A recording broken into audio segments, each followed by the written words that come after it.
Bonjour à toutes et à tous ce matin. Bienvenue à notre célébration. L'encouragement, c'était le thème du week-end dernier. On a passé 2 jours ensemble et j'espère que ce sujet a pu faire écho en vous pendant cette semaine. Avez-vous été encouragés ou avez-vous pu encourager ? J'espère que l'un des deux a pu se réaliser pendant cette semaine. Mais de toute manière, je pense que la majorité des personnes qui étaient là pendant ce week-end sont ressorties encouragées par ces 2 jours ensemble, du temps précieux en intergénérationnel. Ce matin, devant nous, 1 heure de culte pour s'arrêter de nouveau. Prendre un peu de temps pour être à l'écoute, pour chercher à comprendre peut-être ce que nous ne saisissons pas encore, et pour louer, pour faire de la place. Oui, nous t'accueillons parmi nous, Jésus, toi qui entends le son des cœurs, toi qui redonnes la force de vivre quand on est dans ta présence, sois le bienvenu. Je vous invite à chanter ce chant pour commencer ce culte. Hosanna, sois le bienvenu.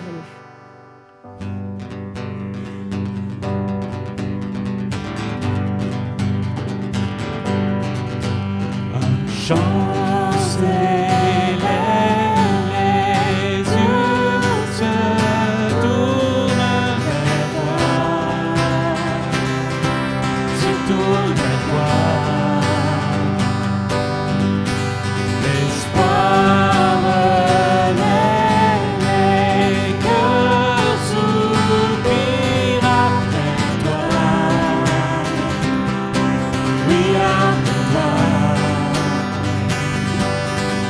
Voyons, nous retrouvons la force de vie. Quand nous sommes en ta présence, nos craintes fuient, elles s'enfuient. Hosanna, Hosanna, tu es le roi, le sauveur. À toi la gloire et l'honneur. Hosanna, Hosanna, nous t'accueillons parmi nous. Sois le bienvenu, ô Jésus. Entends les sons des cœurs qui reviennent à toi. Reviennent à toi. Ton royaume est libre, brisés sont restaurés. Sont restaurés. En tes royaumes, nous retrouvons la force de vie. Quand nous sommes en ta présence, nos craintes fuient, elles s'enfuient. Hosanna, Hosanna, tu es le roi, le sauveur. À toi la gloire et l'honneur. Hosanna, Hosanna, nous t'accueillons parmi nous. Sois le bienvenu, ô Jésus.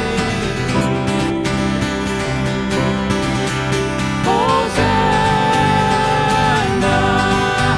Hosanna, tu es le roi, le sauveur. À toi la gloire et l'honneur. Hosanna, Hosanna, nous t'accueillons parmi nous. Sois le bienvenu, ô Jésus. Hosanna.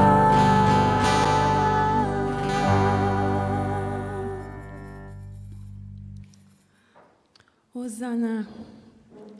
Hosanna à toi, Jésus. Merci, Seigneur. Merci, Jésus, pour ce dimanche. Merci pour ce moment où nous pouvons t'honorer, te chercher.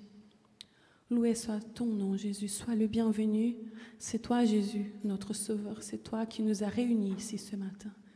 C'est en ton nom, c'est grâce à toi, c'est par ta grâce que nous sommes ici en tant qu'enfants sauvés de Dieu. Nous sommes les enfants bien-aimés de Dieu. Tu es mort pour nous. Et tu nous as permis de faire monter ces louanges, nos louanges envers toi. Seigneur, sois ici présent à travers les chants, à travers la louange de ton peuple, qu'elle puisse monter envers toi comme un parfum agréable à toi. Bénis la personne qui va nous présider, bénis Sylviane, bénis notre pasteur qui nous apportera la parole. Ouvre nos cœurs, qu'on puisse vraiment sortir, pas comme nous sommes rentrés, qu'on puisse sortir remplis de toi, remplis de ta présence. Bénis ceux qui n'ont pas pu être là, ceux qui sont malades. Bénis Ariane, Seigneur, qu'elle puisse guérir très vite de sa cheville. Bénis Déborah, Seigneur, qui traverse aussi son traitement très lourd. Et tous ceux, Seigneur, qui ont bien voulu être là et n'ont pas pu. Sois présent, Seigneur. Sois présent parmi nos louanges et que ta parole puisse nous nourrir en ce matin. Au nom de Jésus, je te prie. Amen. Amen. Amen. Alors ce matin, je voudrais vous inviter à faire un petit tzimtzum. J'aime bien les mots, les phrases clés qui pourraient rester dans notre tête, un peu comme un slogan. Et j'ai été intriguée dernièrement par une petite lecture sur le tzimtzum. Mais qu'est-ce que le tzimtzum ? C'est un ancien mot juif qui signifie littéralement retrait. Et ça a été repris par des maîtres kabbalistiques pour développer l'idée que Dieu se soit retiré en un point limité pour que le monde advienne. Mais je ne vais pas développer cette idée, j'en ai pas les compétences, et ce n'est pas mon but non plus ce matin. Juste s'arrêter sur ce mot tzimtzum, le retrait. Alors, avez-vous déjà remarqué que les enfants, par exemple, s'ils n'ont plus d'activité ou pas de dessins animés à regarder, de vidéos, on aurait peur qu'ils s'ennuient. Mais non, c'est tout le contraire qui se passe. Le retrait des activités imposées leur ouvre des tas de possibles. Et étonnamment, le vide est comblé par leur imagination, leur esprit de création. Les plantes, on retire les mauvaises racines, les feuilles mortes, on retire ce qui est du trop-plein, et elles poussent de plus belle, ravivées par ce retrait. Dans un groupe, je ne sais pas si vous avez déjà remarqué, dans des groupes d'échange, dans des groupes, des réunions d'équipe ou des choses comme ça, si celui qui parle toujours se tait, se retire, il va y avoir un mal à l'aise, il va y avoir un silence, il va y avoir un vide.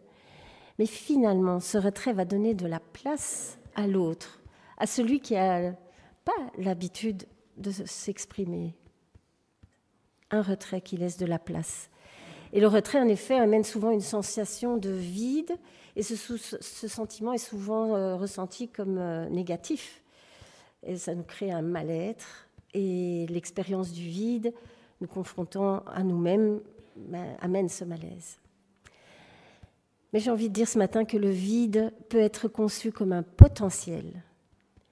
Le vide est quelque chose qui attend d'être rempli. C'est dans un esprit vide de pensée que peuvent naître les idées. C'est le blanc de la feuille qui attend le dessin ou l'écriture.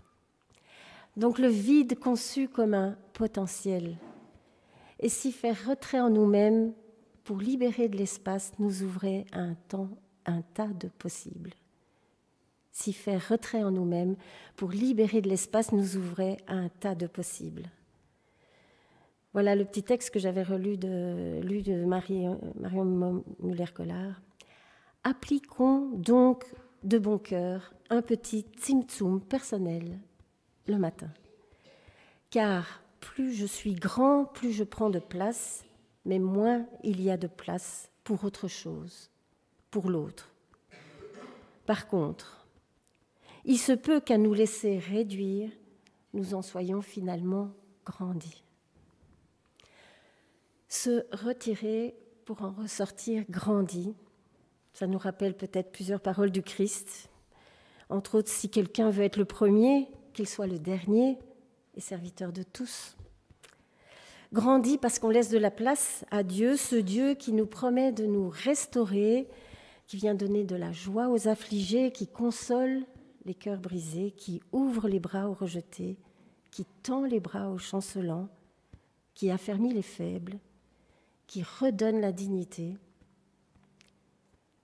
Tout un programme. Et je vous invite à chanter ces 2 chants qui nous rappellent tout cela, tous ces bienfaits que Dieu met à notre portée. 2 chants tellement forts dans leurs paroles et dans leurs promesses. Donc je vous invite à vous lever pour ces 2 chants, « Tu es notre Dieu » et « Cet amour ». Et les enfants iront dans leur club pendant le début du 2e chant. Je vous invite à vous lever.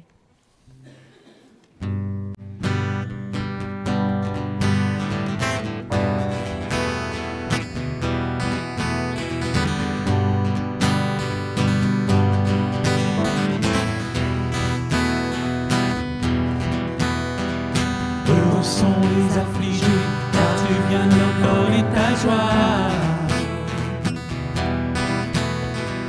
Heureux sont les cœurs brisés, car toi seul les consoleras. Tu nous remplis d'une vie nouvelle, nous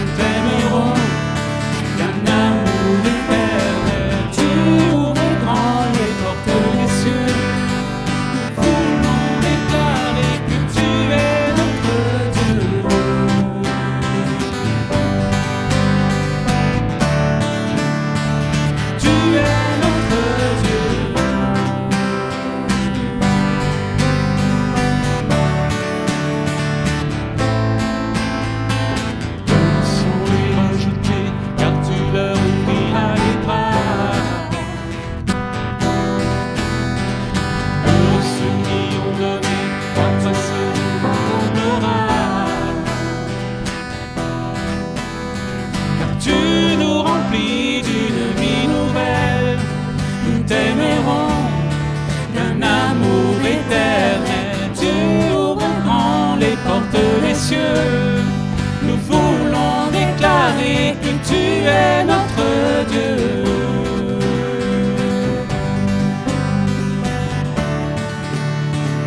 Tu es notre Dieu.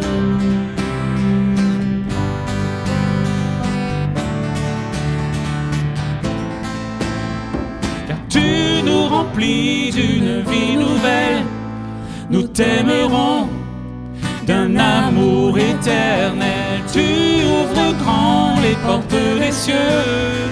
Nous voulons déclarer que tu es notre Dieu.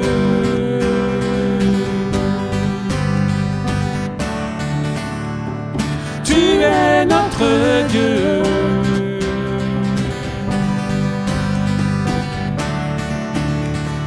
Tu es notre Dieu.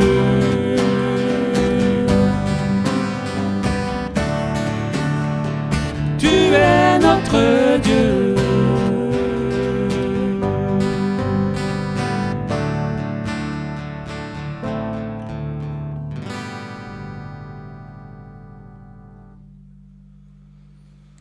Cet amour qui peut restaurer.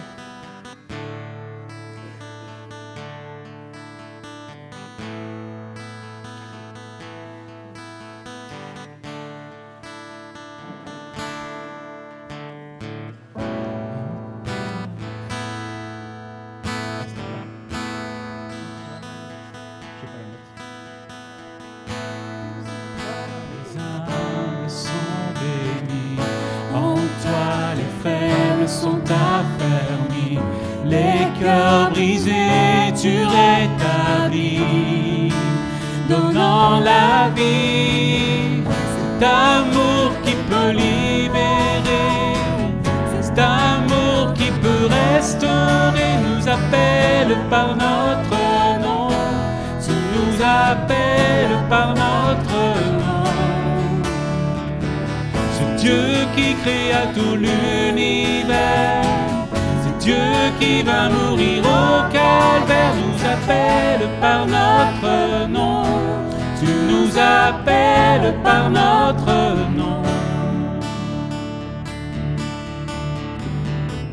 À ceux qui doutent dans la foi, aux chancelantes dans tes bras, tu les appelles de ta voix. Venez à moi, cet amour qui peut libérer, cet amour qui peut restaurer, nous appelle par notre nom. Tu nous appelles par notre nom. C'est Dieu qui créa tout l'univers, c'est Dieu qui va mourir au calvaire, nous appelle par notre nom. Tu nous appelles par notre nom. Oh, oh, oh, oh, oh,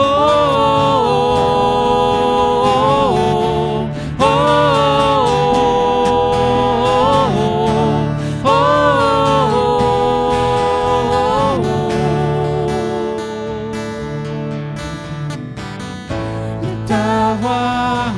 de ta voix, tu nous appelles à la croix.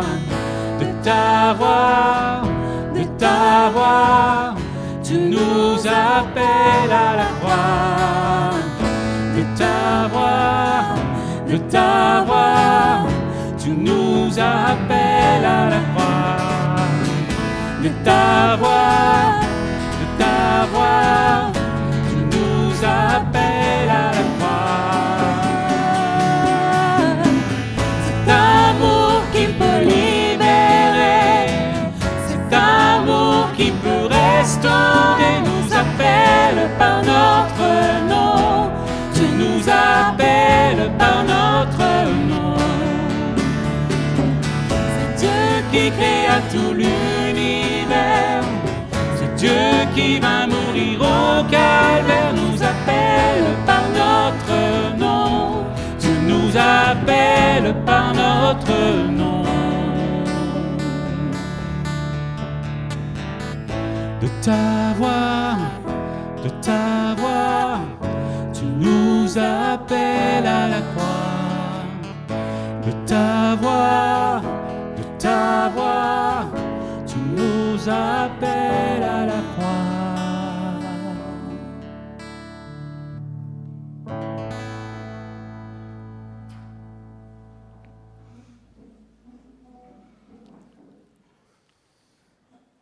Voilà, deux magnifiques chants qui sont un peu nouveaux, mais comme ça, on les a repris aujourd'hui pour nous les approprier.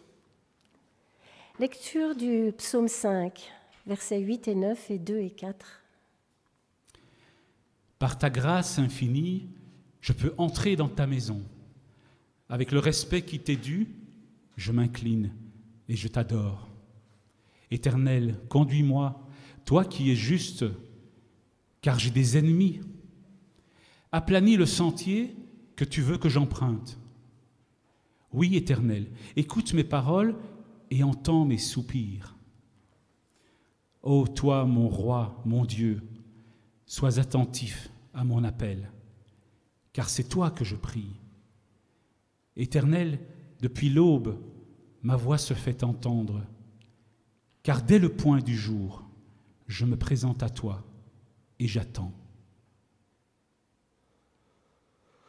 Je me présente et j'attends. Je fais de la place et j'attends. Faisons de la place.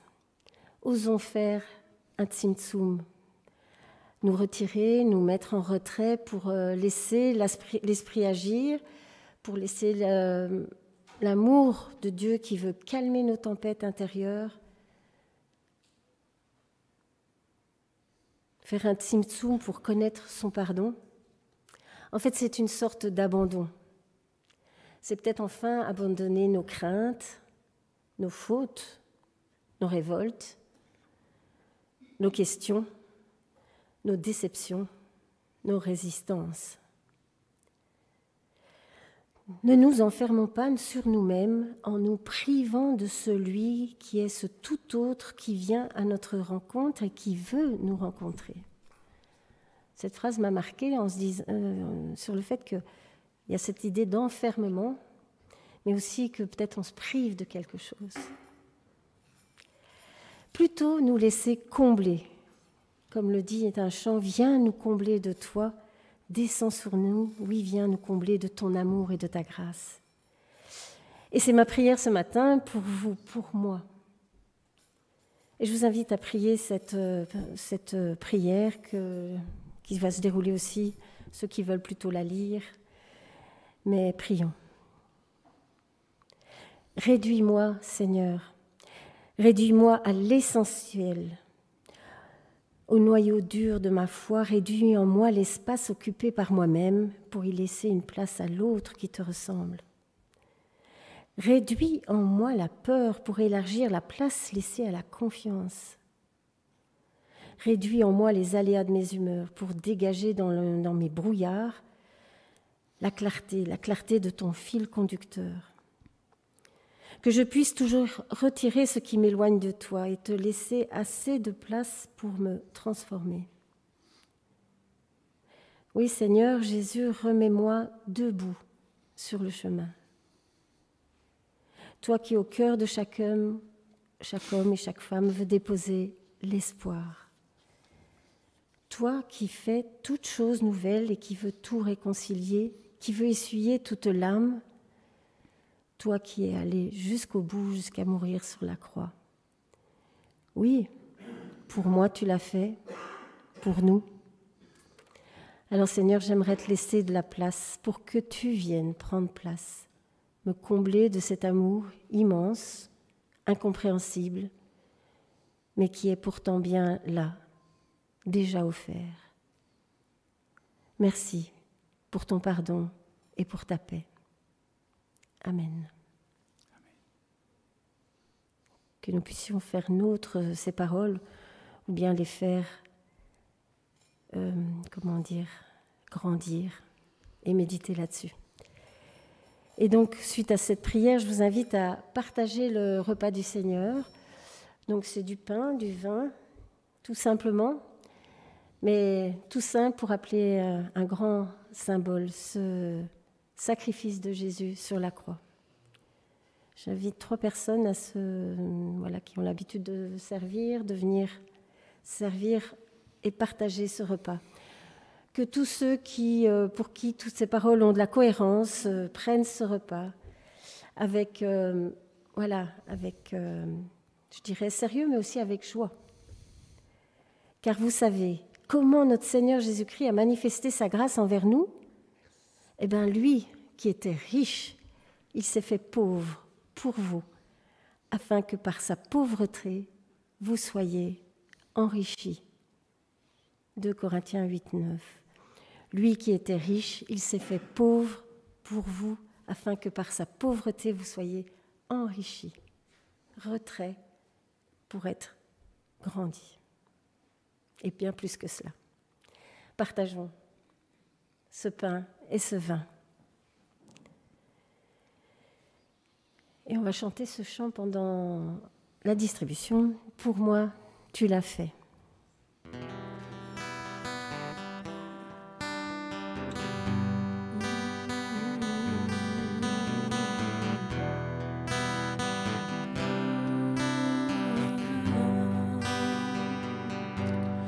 Mais merci pour moi, tu devais t'abaisser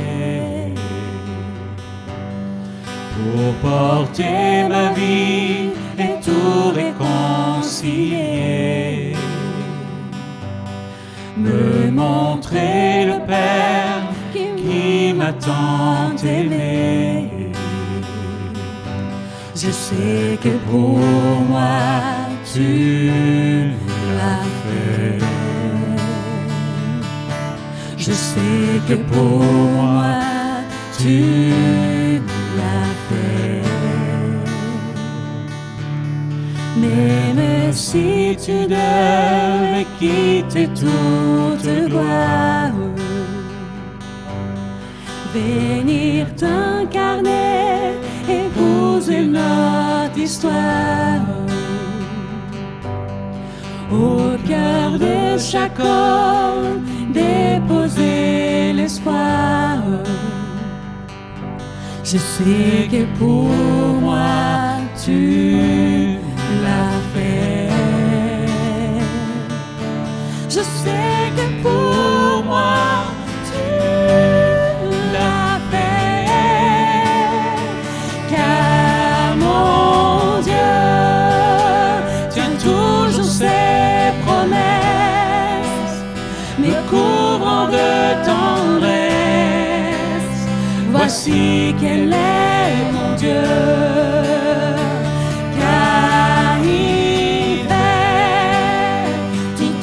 Chose nouvelle, sa grâce est éternelle. Il a ouvert les cieux.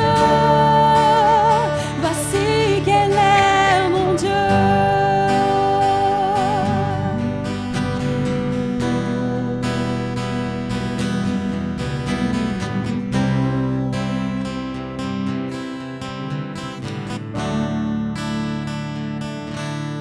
Même si la croix devenait ton fardeau,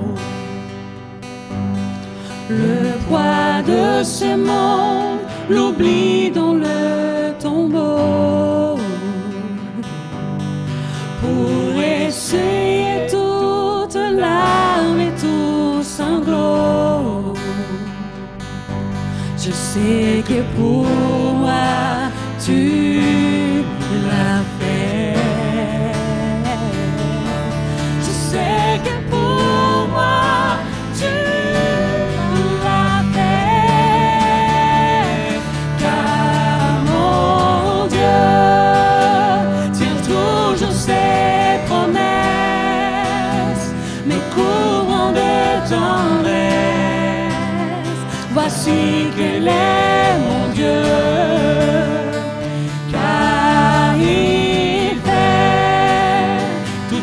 Chose nouvelle, sa grâce est éternelle. Il a ouvert les cieux. Voici quel est mon Dieu.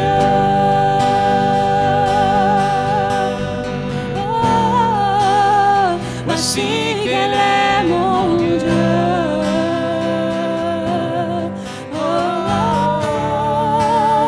Voici quel est mon Dieu,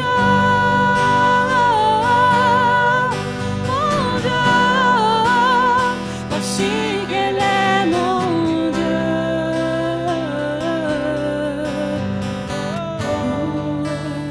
Voici quel est mon Dieu.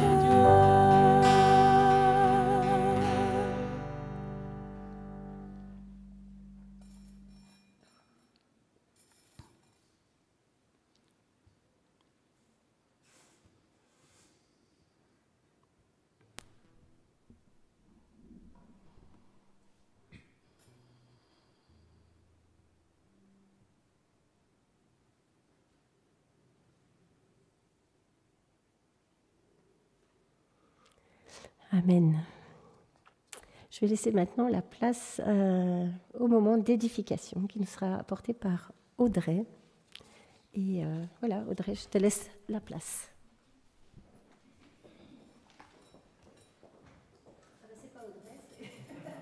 Changement de plan. Avec une première lecture dans l'évangile de Jean. La paix soit avec vous. Comme le Père m'a envoyé, moi aussi, je vous envoie. Ce n'est pas vous qui m'avez choisi, c'est moi qui vous ai choisi. Je vous ai donné une mission afin que vous alliez, que vous portiez du fruit et que votre fruit demeure. Alors le Père vous donnera tout ce que vous lui demanderez en mon nom. Jean-Baptiste proclamait « Changez de vie, faites-vous baptiser et Dieu pardonnera vos péchés. » Les foules lui demandaient « Que devons-nous faire ?» Il leur répondait « Celui qui a 2 chemises, qu'il en donne une à celui qui n'en a pas. Et celui qui a de quoi manger, qu'il partage ce qu'il a. Des collecteurs d'impôts vinrent aussi pour être baptisés et demandèrent à Jean, « Maître, que devons-nous faire ?» Il leur répondit, « Ne faites pas payer plus que ce qui vous a été indiqué. » Des soldats lui demandèrent également, « Et nous, que devons-nous faire ?» Il leur dit, « Ne prenez d'argent à personne par la force, ne portez pas de fausses accusations, mais contentez-vous de votre solde. »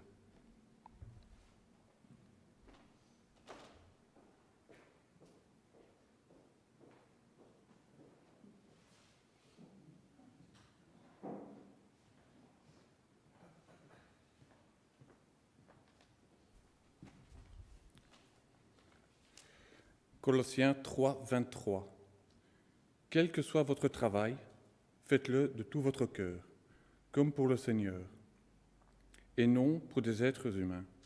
Rappelez-vous que le Seigneur vous récompensera. Vous recevrez l'héritage qu'il réserve aux siens. Car le véritable maître que vous servez, c'est le Christ. Mais celui qui fait le mal en subira les conséquences, car Dieu n'avantage personne.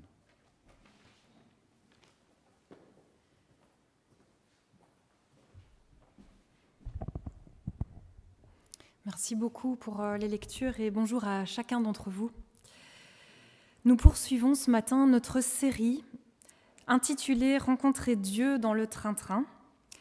Et on parcourt en fait dans cette série, pas après pas, une journée tout à fait ordinaire.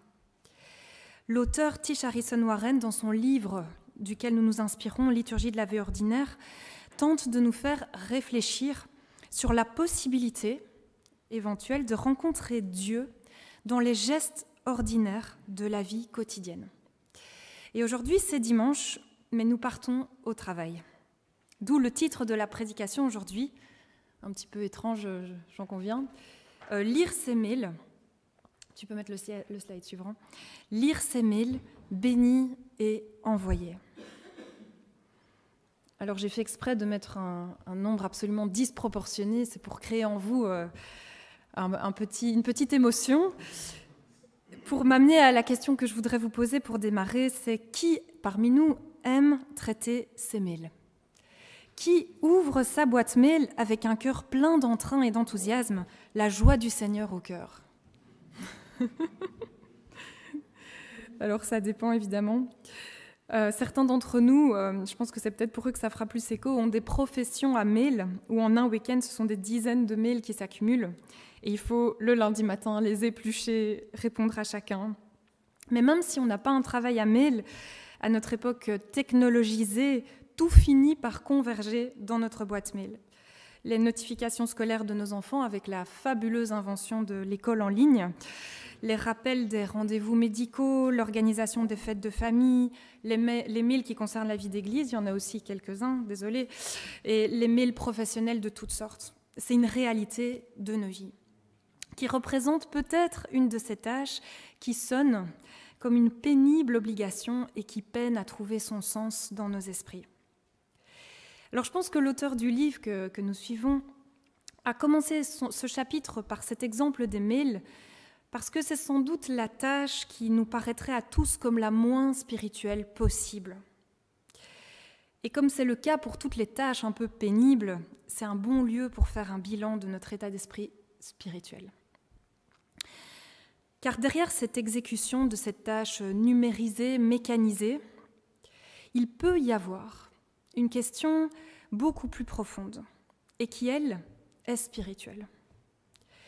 Quel est le lien entre mes tâches professionnelles et quotidiennes, parfois pénibles, répétitives, et la foi ? Quel est le lien entre mon travail de tous les jours et ma vie spirituelle ? Comment est-ce que j'articule les deux dans ma vie ? Ou autrement dit, comment est-ce que je vis spirituellement les tâches qui me semblent non spirituelles ? Dans quel état d'esprit ? Et derrière cette question autour de l'articulation entre ma foi et mon travail, il y a la profonde question du sens de notre vie, du sens ultime, quelque part, des tâches auxquelles nous devons consacrer notre temps, la question un peu de notre appel en cette vie. Alors Tim Keller, dans son livre « Dieu dans mon travail », présente un petit peu les différentes tendances, les différentes manières de répondre à cette question, à cet enjeu dans l'enseignement chrétien contemporain. Et il met en évidence pendant des dizaines de pages que les approches sont hyper diverses et variées et parfois même contradictoires. Et je vous en cite juste quelques exemples. Par exemple, on enseigne que pour travailler en chrétien, il serait important de contribuer à la justice sociale. Premier exemple. Ou bien, deuxième exemple, de faire son travail vraiment honnêtement. Un autre exemple, ce serait important de bien faire son travail, de faire un travail d'excellence. Une autre manière, un autre type d'enseignement, ce serait qu'il est important que le chrétien crée de la beauté, et par là qu'il cherche à exercer une influence culturelle, ou encore qu'il travaille avec un cœur reconnaissant. Un dernier exemple, il serait important de gagner suffisamment pour être généreux. Alors si chacune de ces approches peut se justifier, vous serez d'accord avec moi qu'elles ne peuvent cependant pas être pratiquées tout en même temps. Parfois, elles sont difficilement conciliables et on est parfois obligé d'en choisir une, ou bien on finit souvent par revenir un petit peu à cette crise de sens initiale où finalement les deux, foi et travail, peinent à être conciliés. Il arrive aussi que face à cette difficulté de joindre foi et travail, on en arrive parfois à des constructions, des bricolages qui ne sont pas toujours très satisfaisants. Et je voudrais en citer 4 exemples. La compartimentation. On réserve notre vie de foi à notre vie privée, qu'on sépare soigneusement de notre vie professionnelle. Alors moi, j'ai fait toute ma scolarité à la ville de Bruxelles et puis j'ai fait mes études à l'ULB. Et donc j'ai très très tôt appris à faire une séparation assez nette entre ma foi, qui était dans ma vie privée, et ma vie scolaire et puis professionnelle. Cependant, le temps révèle bien vite à quel point cette déconnexion est profondément insatisfaisante. Un autre bricolage dont Luther parlait déjà au XVIe siècle, c'est la hiérarchisation. Ce serait de dire « le travail est nécessaire, mais moins important que ce que je fais pour Dieu ». On enseigne pas mal cela dans les groupes de jeunes qui se retrouvent vite en burn-out en faisant un temps plein pour l'Église en plus de leur temps plein au travail. Une autre forme de hiérarchisation serait de dire que certains métiers sont plus dignes que d'autres. Et dans le livre, c'est assez intéressant, Tisha Harrison-Warren, elle dit que justement, pour le moment, les métiers qui ont la cote parmi les chrétiens, ce sont tous les métiers liés à la justice sociale. Mais ça change à chaque époque. Un troisième bricolage, ce serait d'essayer d'amener Dieu au travail. Et comme le relève Tim Keller dans son livre, c'est une exhortation parfois qu'on fait aux chrétiens, c'est de donner du sens à leur travail en essayant de vouloir au travail partager leur foi ou alors organiser des moments spirituels au travail. Alors, mais si c'est vrai que parfois une très belle occasion de partage se présente, on sent quand même très rapidement la limite de cette approche dans les rapports humains, déjà à la base, et puis ça ôte aussi au travail principal pour lequel on est rémunéré une valeur intrinsèque, et c'est problématique. Alors je le cite ici, même si ça me fait mal d'en parler, mais c'est un enseignement qu'on trouve beaucoup sur Internet. Il y a comme ça dans une tendance actuellement, ça s'appelle la théologie des 7 montagnes. Pour moi ici on est vraiment dans la dérive, mais c'est un enseignement qui dit que le chrétien devrait reconquérir les différents domaines du travail pour y remettre des valeurs chrétiennes. Conquérir. Ces quelques exemples qui nous concernent de près ou de loin, mais d'une manière ou d'une autre je pense, montrent que ce n'est pas toujours facile d'articuler une réalité intérieure forte dans nos vies, notre foi et notre travail, qui concerne la majeure partie de notre temps, mais dont on ne voit pas toujours le lien avec le sens avec un grand S, avec ce qui nous anime profondément.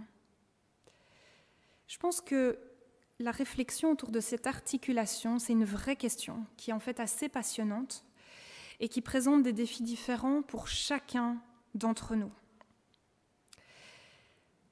Un point de départ pour notre méditation, c'est que l'auteur nous invite à revenir à un élément fondamental de l'enseignement du Christ, quel que soit notre travail. La paix soit sur vous. Comme le Père m'a envoyé, moi aussi je vous envoie. Ce n'est pas vous qui m'avez choisi, c'est moi qui vous ai choisi. Je vous ai donné une mission afin que vous alliez, que vous portiez du fruit et que votre fruit demeure. Béni, c'est le point de départ. La paix soit avec vous. Tout démarre de là, chaque matin.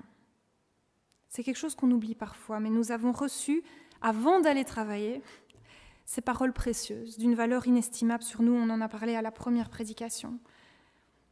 La paix soit avec vous. Et cette bénédiction va avec un élan. Je vous ai donné une mission afin que vous alliez. Le texte est on ne peut plus vague. Afin qu'on aille où? Qu'est-ce qu'on aimerait parfois que Jésus soit plus précis? Qu'est-ce qu'on doit faire? Quelle est notre mission?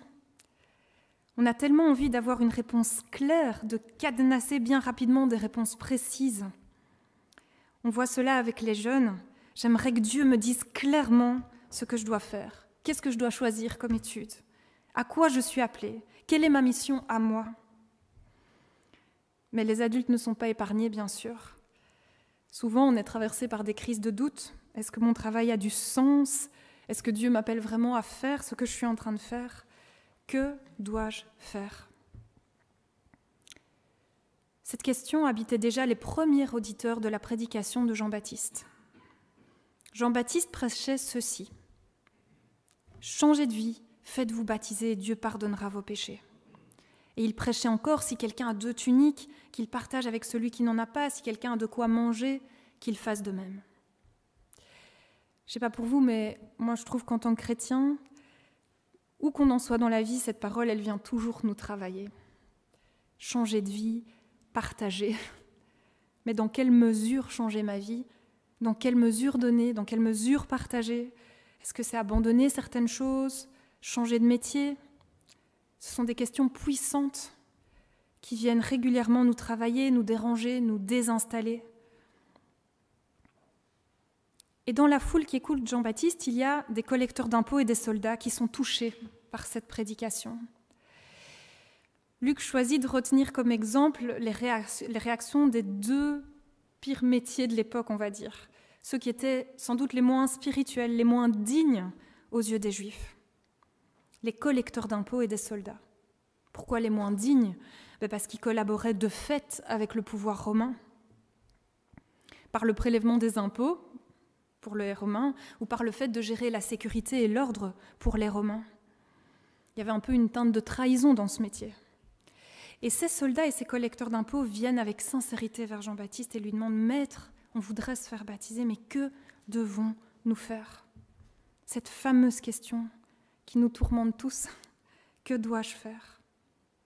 Qu'est-ce qui aurait du sens dans ma vie professionnelle? À quoi Dieu m'appelle? Quelle mission me confie-t-il? Que dois-je faire? On pourrait s'attendre à ce que Jean-Baptiste dise: les gars, démissionnez, trouvez-vous un vrai métier, trouvez-vous un autre métier. On a un énorme besoin d'assistants sociaux et de pasteurs. Mais ce n'est pas ce qu'il répond du tout. Il dit, voici ce qu'il dit. Il dit aux collecteurs d'impôts: n'exigez rien de plus que ce qui vous a été ordonné. En gros, il leur dit de rester là où ils sont. Il les exhorte cependant à l'intégrité, à ne pas utiliser leur position de pouvoir pour s'enrichir personnellement, pour accabler encore plus les personnes du peuple. Même chose pour les soldats. Des soldats aussi lui demandèrent: et nous, qu'est-ce qu'on doit faire? Et il leur répondit: ne commettez ni extorsion, vous êtes en position de pouvoir avec vos armes, ni tort envers personne, et contentez-vous de votre solde. Notre fibre religieuse s'attendrait peut-être à une réponse plus spectaculaire, plus radicale. Changer de vie pour Jean-Baptiste, c'est changer la manière de faire ce que je fais. C'est renoncer au mal là où je suis, jour après jour. C'est chercher à grandir en intégrité, à veiller à ne causer du tort à personne. C'est déjà énorme. Quand, quelle que soit la tâche, elle est effectuée avec intégrité, avec conscience, avec le souci de ne pas causer du tort. Quelle différence dans une équipe quand nos collaborateurs ont ce souci, ça métamorphose notre environnement de travail. Après Jean-Baptiste vient Jésus. Jésus qui est celui qui dépose sa paix sur nous avant toute chose, avant de nous envoyer. Et Jésus va aller quand même un pas plus loin. Juste avant de dire en Jean 15, « Je vous ai donné une mission », il avait donné à ses disciples cette double consigne. Demeurez dans mon amour, demeurez unis à moi. Donc tout ce que je fais reçoit non seulement un appel à l'intégrité, mais aussi une invitation à ce que ce soit fait à partir de son amour et en son nom. Je me suis dit en méditant ce texte que peut-être qu'au lieu de nous questionner sans cesse vers le vers où est-ce que je dois aller, que dois-je faire, où suis-je envoyé, nous sommes plutôt peut-être appelés à regarder par qui nous le sommes. Regarder à Christ derrière nous, qui nous précède. Aller en demeurant unis à moi, à ma paix et à mon amour. Ce qui compte, ce n'est en fait vraiment pas dans un premier temps ce que je fais, mais par qui je suis envoyé pour le faire et de quelle manière. Le Christ m'envoie, c'est-à-dire qu'il me demande d'être un représentant, un témoin, un envoyé, un ambassadeur d'un royaume. Un royaume où je cherche à puiser dans l'amour et la paix du Christ pour teinter chacun de mes gestes. C'est-à-dire un royaume où l'on pèle des patates avec amour et avec paix, où l'on répond au téléphone avec amour et avec paix, où l'on envoie un mail avec amour, où l'on renseigne quelqu'un dans la rue avec amour, où l'on conduit sa voiture, oui, même ça, avec amour, où l'on collabore avec ses collègues avec amour, où l'on planifie avec amour, où l'on conseille avec amour, où l'on soigne avec amour, où l'on pétrit le pain avec amour, où l'on nettoie avec amour, parce que celui qui nous envoie est amour. Quel que soit votre travail, dit Colossiens, faites-le de tout votre cœur, comme pour le Seigneur et non pour des êtres humains. Quel que soit votre travail, pas de hiérarchisation donc. On l'a vu, Jean-Baptiste ne rejette pas même les métiers qui auraient pu sembler les plus disqualifiés, quel que soit votre travail. Faites-le comme pour le Seigneur, de tout votre cœur. Pas de compartimentation non plus. Installer les chaises à l'église ou renseigner un collègue, nous sommes invités à tout faire comme pour le Seigneur. Quelque part, si on veut être un peu provocant, quand je suis au travail, c'est comme si j'étais à l'église. Car en toute chose de la vie, Dieu ne cesse d'être à l'œuvre.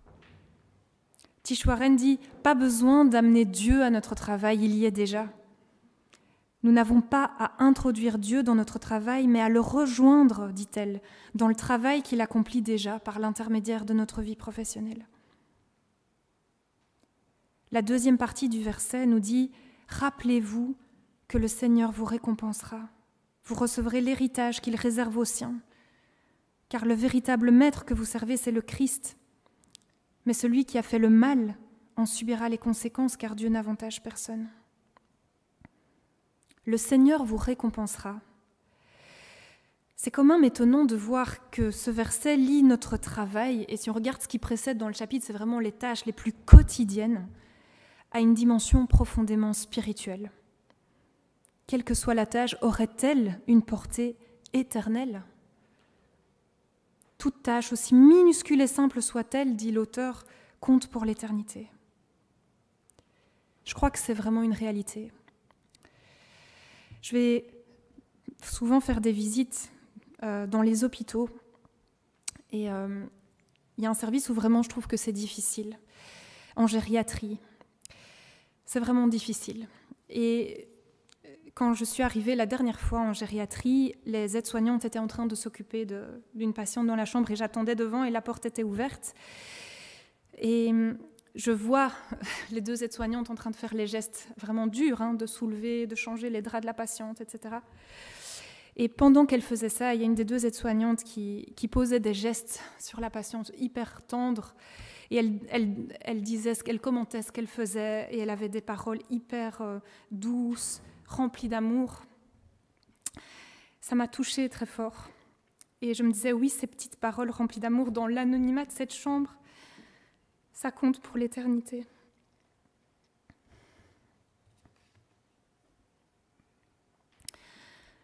Le véritable maître que vous servez, c'est le Christ. C'est aussi une notion très importante, c'est que notre travail, quel qu'il soit, est vécu comme un service à Christ. Le chrétien n'a rien à conquérir du tout. Ce n'est jamais un conquérant, c'est un serviteur. Le véritable maître que nous servons, c'est le Christ. Quand j'apporte un message à l'Église, je sers le Christ, mais quand je donne cours, je sers le Christ aussi. Quand je déplace du matériel, quand je roule, quand je répare une voiture, je sers le Christ. C'est-à-dire que ce n'est pas pour mon propre compte que je travaille, pour mes gains, pour mon image, pour ma réussite, mais pour le service du Christ et son royaume d'amour. Ça donne aux chrétiens une posture assez particulière par rapport à son travail. Il va chercher à y mettre un amour qui déborde bien sûr du cadre de ses attributions, mais en même temps, il ne va jamais idolâtrer son travail, vu que c'est le Christ qu'il sert. Ellul dira, le chrétien est appelé à être ni engagé, ni désengagé par rapport à son travail, mais dégagé. C'est-à-dire qu'il y a toujours une distance qui permet de laisser une place au sabbat, au repos, qui est indispensable pour revenir régulièrement vers la source de l'amour. Alors je voudrais terminer par 2 illustrations. J'ai déjà remarqué tellement de fois dans ma vie que quand quelqu'un fait son travail avec amour, même la tâche la plus humble, ça change le monde autour de lui. Et j'ai fait récemment la connaissance d'une dame de 60 ans qui s'appelle Odette. Et quand je l'ai rencontrée, je me dis « Waouh, cette femme, elle est rayonnante ». Odette a 60 ans et elle nettoie 40 heures par semaine des maisons. Et elle m'expliquait avec fierté que ses clients se l'arrachaient, qu'elle était vraiment, excellente dans ce qu'elle faisait. Et puis on échange un petit peu et puis je lui dis que je suis pasteur. Et alors elle me dit « Ah, mais puisque tu es pasteur, je vais te dire mon secret. » Et alors elle me dit « Quand je nettoie, je fais tout avec amour, chaque détail comme pour le Seigneur. » Et cette petite phrase et son sourire m'habitent depuis des semaines. Oui, quand on travaille avec amour, quand on répond à ces mails avec amour, le monde autour de nous change et on manifeste que le royaume s'est approché. La 2e illustration, et je terminerai par là, c'est une histoire que vous connaissez peut-être. Je l'ai déjà racontée aux ados, mais ils sont au club, donc c'est pas grave. Mais ça illustre tellement bien notre rapport que notre rapport à la tâche la plus pénible peut être métamorphosé quand on prend conscience qu'on est béni et envoyé pour une mission tellement magnifique. Alors c'est une fable attribuée à l'écrivain chrétien Charles Péguy, et je vous lis cette fable. Lors d'un voyage à Chartres, l'écrivain Charles Péguy rencontre un homme qui casse des pierres sur le bas-côté de la route. Il décide de s'arrêter et de lui parler. « Que faites-vous, monsieur ?» demande Péguy à cet homme qui, l'air sombre, frappe sur un tas de cailloux à l'aide d'une énorme masse. « Vous le voyez bien, je casse des pierres. Je n'ai pas pu trouver autre chose que ce métier pénible et stupide, » répond-il aussitôt. Un peu plus loin, Péguy rencontre un second homme sur le bord de la route qui fait exactement le même travail que le premier, casser des pierres. Une nouvelle fois, Péguy descend de sa voiture pour l'interroger. L'homme a l'air un peu plus serein que le précédent. À la même question posée, celui-ci répond « Je suis casseur de pierres. C'est un travail dur, vous savez, mais il me permet d'être au grand air, et il y a sans doute des situations pires que la mienne. » Quelques kilomètres plus loin, Péguy rencontre à son grand étonnement un 3e homme qui lui aussi fait exactement le même travail que les 2 premiers. Il lui pose à nouveau la même question. L'homme, qui semble incroyablement heureux et abat joyeusement sa masse sur les pierres posées devant lui, répond alors « Moi, je bâtis une cathédrale. » Comme tous les êtres humains, nous cassons des pierres, nous envoyons des mails, nous travaillons, mais nous sommes envoyés partout où nous sommes pour une mission très spéciale, représenter dans tout ce que nous faisons un Dieu d'amour et un royaume plus majestueux qu'une cathédrale, un royaume de grâce et d'espérance. Quand on a cette image en tête, même envoyer un mail peut devenir un chant et une prière de reconnaissance. Que la paix du Christ soit avec chacun d'entre vous. Amen. Nous allons chanter directement.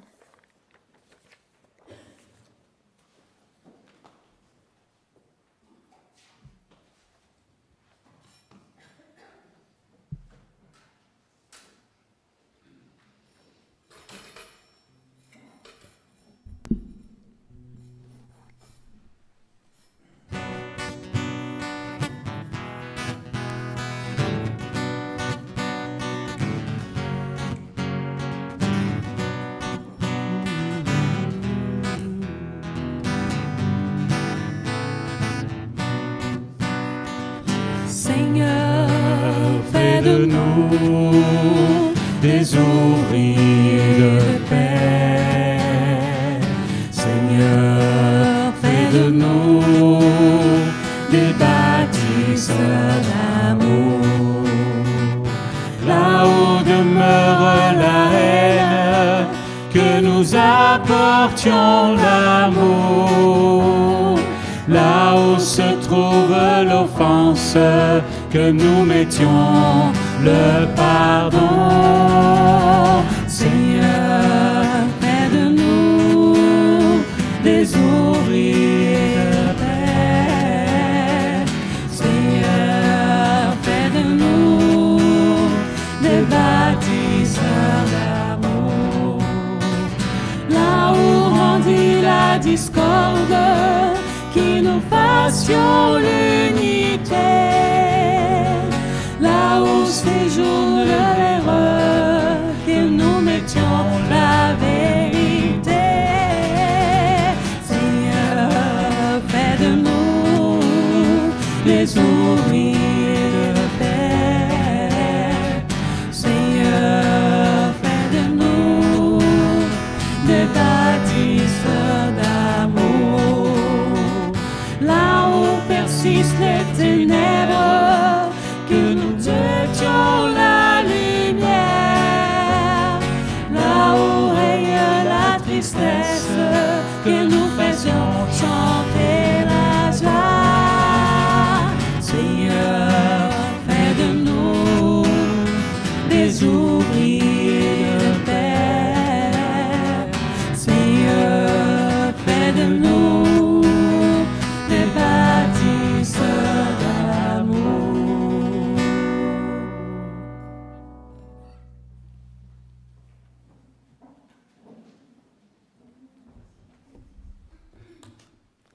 Les annonces. La semaine qui s'ouvre est la semaine des PEP. Alors j'ai des infos, nous avons 4 PEP, partage, études, prières. Ils ne sont pas tous en synchronisation. Cette semaine, nous avons Rixensart, Sterrebeek chez Carlos et Micheline. Et alors, j'ai besoin de votre aide pour les 3 autres. Oderghem? Oui, Oderghem, cette semaine aussi. Wemel la semaine prochaine. Wemel la semaine prochaine. Et Uccle? Pas cette semaine. Oui, voilà. Merci. Cette semaine aussi, c'est la semaine de notre réunion de prière. Donc, c'est une réunion de prière virtuelle, 19h30, 20h, une demi-heure. Tout le monde est le bienvenu et on n'est pas obligé de prier à haute voix. Ça, c'est important à mentionner. On n'est pas obligé de se montrer non plus. Donc c'est cette semaine, c'est une semaine sur 2. Alors dimanche prochain, il y a 2 choses à mentionner. D'abord, c'est la sortie Stockelfen après le culte. Donc ça, c'est la fameuse balade en forêt qui a été reportée à cause des intempéries. Elle aura lieu la semaine prochaine. Et deuxième chose à mentionner, c'est un dimanche pas comme les autres, c'est-à-dire que les enfants auront une activité pas comme les autres, voilà, ce n'est pas chaque semaine, mais cette fois-ci, en fait, il est important, c'est important pour les parents de le savoir, c'est qu'ils vont répéter les chants qu'ils chanteront à la Noël. Donc, il est important qu'ils soient là. Ça aide à répéter les chants. Voilà pour la partie qu'on a tous les jours. Alors j'ai une annonce, j'en ai deux particulières, un peu plus personnelles. D'abord, c'est un dimanche pas comme les autres dans un certain sens, parce que c'est le lendemain de l'anniversaire de Dai. Et Salvio nous a apporté un gâteau et des croquettes brésiliennes qu'il va nous faire goûter. Et donc, on est tous invités à en profiter après le culte. Et à souhaiter bon anniversaire. Heureux anniversaire. C'était hier, hein, pas aujourd'hui. On a aussi une carte à signer pour Jacqueline que je vais mettre sur la table là à la sortie. Donc si vous voulez ajouter un petit mot, elle sera là pour vous. Et enfin, je termine par une annonce un peu plus spectaculaire, c'est que nous avons un nouveau site. Et là, je vais laisser Audrey en parler.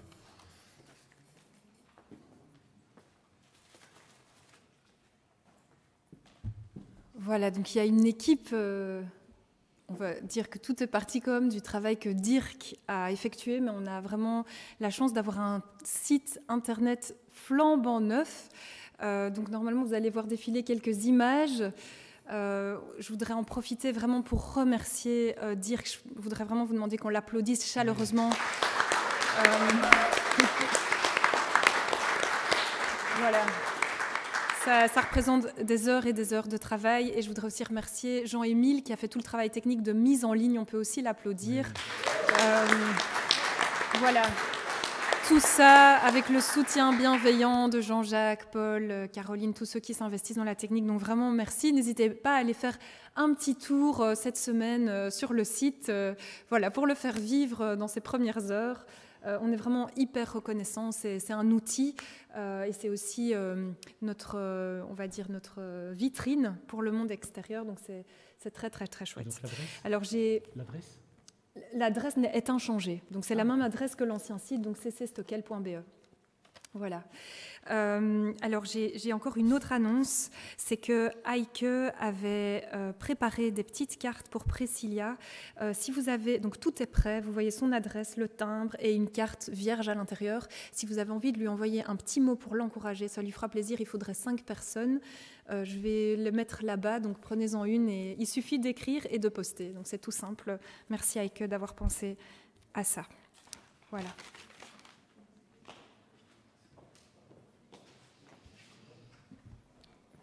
Voilà, fort et enrichi de tout cela, on va se lever pour chanter un dernier chant qui dit « Bénis Dieu, ô mon âme ».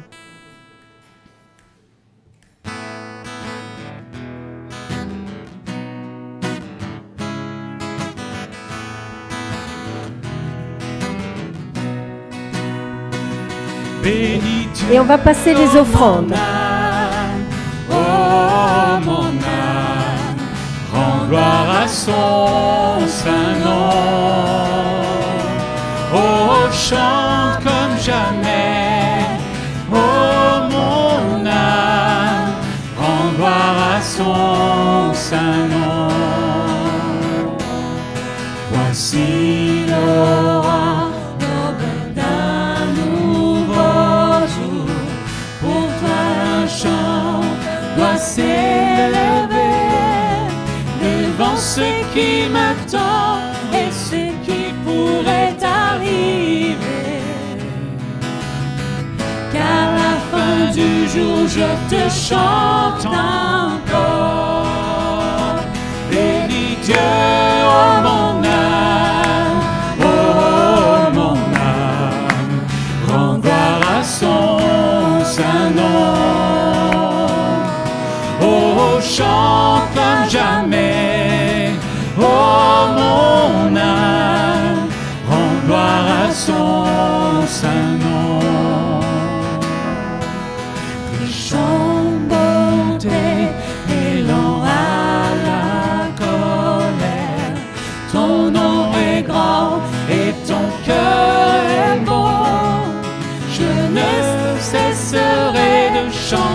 tes bontés. J'ai des milliers de raisons pour louer. Bénis Dieu, oh mon âme, oh mon âme, rends gloire à son saint nom. Oh, chante comme jamais, oh mon âme, rends gloire à son saint nom. Un jour viendra, je n'aurai plus de force. Mon heure venue, la fin sonnera. Pourtant mon âme chantera tes louanges. Pendant des milliers d'années, oui, sans fin. Bénis Dieu, oh mon âme, oh mon âme, rends gloire à son saint nom. Oh, chante comme jamais, oh mon âme, rends gloire à son saint nom. Bénis Dieu, oh mon âme, oh mon âme, rends gloire à son saint nom. Oh, chante comme jamais, oh mon âme, rends gloire à son saint nom. Rends gloire à son saint nom. Rends gloire à son saint nom.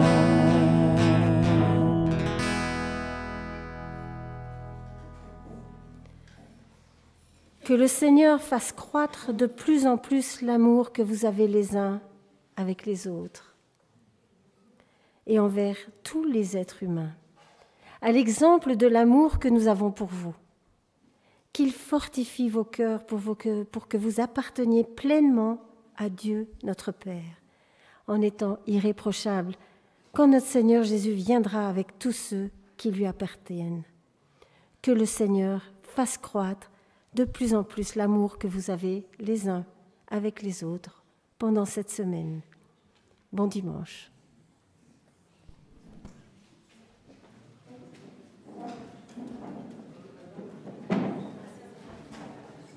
Ouais, je me suis permis de le dire. Oui, t'as bien fait. Moi, je voyais le mouvement.